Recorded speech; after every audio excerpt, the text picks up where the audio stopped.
a warrior.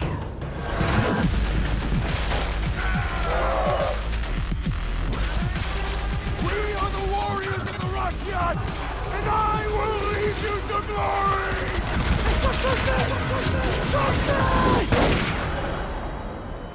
If you can't get enough of the open-world shooters in tropical island settings, the last several years have been good to you. Those fans have enjoyed an annual release since 2007, from Crisis to last year's Dead Island. The series that pioneered this subgenre is now in its third mainline installment, Far Cry 3. While the series creator Crytek hasn't been associated with this franchise since after its inception, the German studio should be proud of what Ubisoft Montreal has pulled off. Like Dead Island, and unlike previous Far Crys, Far Cry 3 features protagonists who aren't soldiers or mercenaries and are, instead, tourists. You play Jason Brody, who, along with his family and friends, made the mistake of skydiving into the unfamiliar island chain known as the Rook Islands. Some avoid the hostile inhabitants, but others like Jason and his brother Grant aren't so lucky. Their escape, which is also the game's tutorial, leads Jason to his captor's rivals, who appear to be the good guys of the island. Whether that's true or not, they have the resources to help Jason find his friends.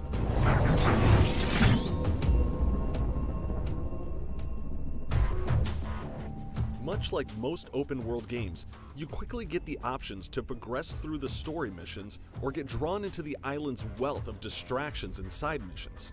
There are rival territories to take over, timed races, and skill challenges.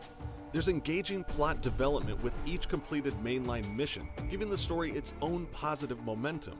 Yet you would do well to take your time and enjoy all the diversions, because most anything you do adds experience that leads to expanding your skill tree.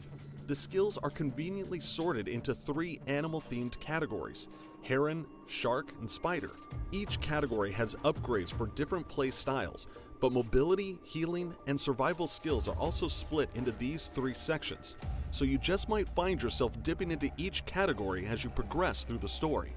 Complementing the skills tree is the game's crafting system. You first learn this by gathering colored plants to make healing items. Sound familiar? Crafting in Far Cry 3 does feel like a 5th generation evolution of Resident Evil's herb crafting, yet it's not just limited to plants. You make bigger wallets and more holsters by hunting and skinning specific animals in and around the islands. With the AI, Ubisoft Montreal maintains the high standard of enemy behavior that Crytek innovated in 2004. Enemies aren't so much smart as they are aggressive. Once you're spotted, they will come at you, and some will charge at you headlong. Those particular guys are easy pickings since they don't shoot until they're close, while other enemies are more practical, moving forward while using points of cover. Enemies on wheels are equally aggressive and are happy to chase and shoot at you while you're trying to speed away. These make for fun chases if you know the terrain. You are also at a disadvantage when battling foes within indoor areas like mines, since you don't have the opportunity preemptively to mark them with your camera before being noticed. The camera is one of the key ingredients that makes Far Cry 3 immensely accessible to fans of stealth gameplay.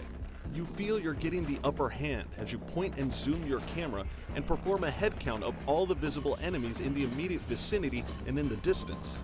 I haven't had this much use out of surveillance tools since the binoculars in Metal Gear Solid 3. Whether it's your survival instinct or your newfound island powers, you also have the ability to see enemies through objects and walls after you've marked them. This is very helpful if your mission escalates into a gun battle. From the camera and surveillance, the next step in the silent infiltration game flow is with diversion. This is an undeveloped island, so it feels natural that you would have access to rocks whenever you like. Simply throw one and a once guarded path is open to you. Better yet, this is your opportunity to take out a guard, which is surprisingly easy. Just as you have the tools for stealth, you also have equal access to weapons. The usual array of firearms, from aim-stable pistols to rocket launchers, become available early in the game. When you also take into account the weapon, ammo, and loot pickups from dead guards, dying almost feels embarrassing. With the addition of fast travel, there's an impressive game flow where it's quick to knock out a couple side missions as you make your way to the next story objective. Better yet, many of these optional missions have practical rewards as well. For example, There are radio towers to scale, similar to the elevated synchronization points in the Assassin's Creed series. By claiming these towers, you're not only revealing the map of the immediate area, but also making it easier for allied merchants to acquire better and more affordable goods. Another way you can help the cause is by making supply drops, which are simple point-to-point timed races. While the story has a large ensemble cast and seems suited to cooperative multiplayer, that option is not available in Far Cry 3.